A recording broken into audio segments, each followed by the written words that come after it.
You are listening to Christian Audio's production of God's Love, How the Infinite God Cares for His Children by R.C. Sproul. This book is read by Tom Parks. This audio recording was produced in 2017 by Christian Audio, which owns the copyright. No portion of this recording may be reproduced for any reason without prior written consent from Christian Audio. This edition issued by contractual arrangement with David C. Cook Publishers. Originally published in English as God's Love, How the Infinite God Cares for His Children, copyright 2012 by R.C. Sproul, all rights reserved. Please visit christianaudio.com, facebook.com/christianaudio, or twitter.com/christianaudio to offer your impressions of this work and to explore additional titles. To Vesta. Preface. I cannot imagine many tasks more daunting than attempting to set forth an exposition of the love of God.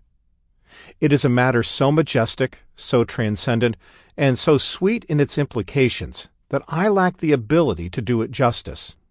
My passion for many years has been to focus attention on the character and nature of God, particularly of God the Father. I have endeavored to set forth something of His holiness, His sovereignty, His grace, and His justice.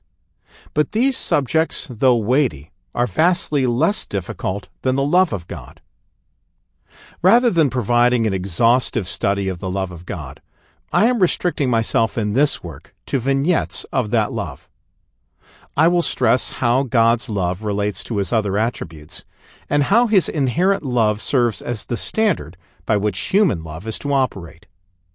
I also will look at some of the problematic questions that arise with respect to the love of God, such as how His love relates to divine hate, and how His love relates to the doctrine of election.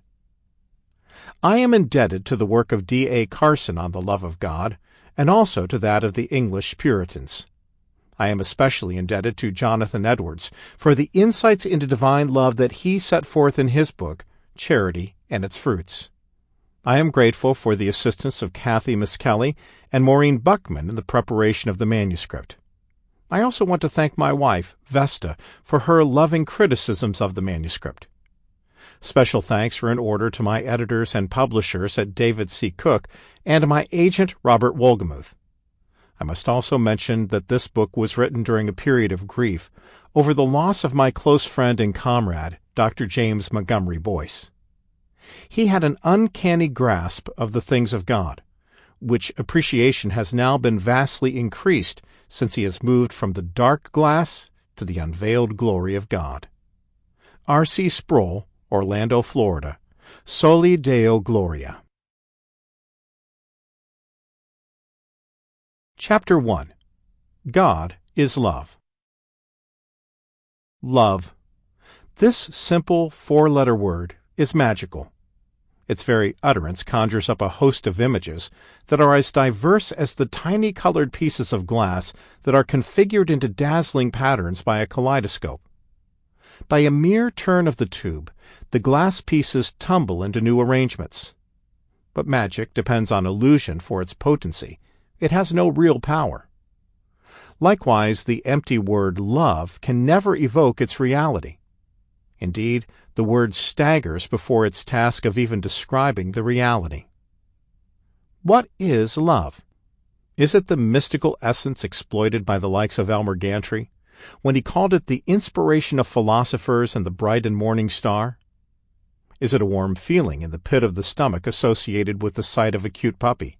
Is it an attitude of acceptance that makes saying I'm sorry an unnecessary exercise?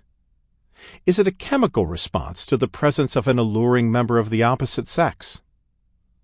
If philosophers argue that the word God has suffered the death of 1,000 qualifications, how much more must that be said of the word love? The elusive character of love has prompted far more than 1,000 definitions.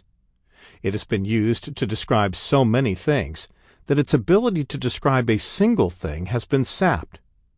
A word that means everything obviously cannot mean anything.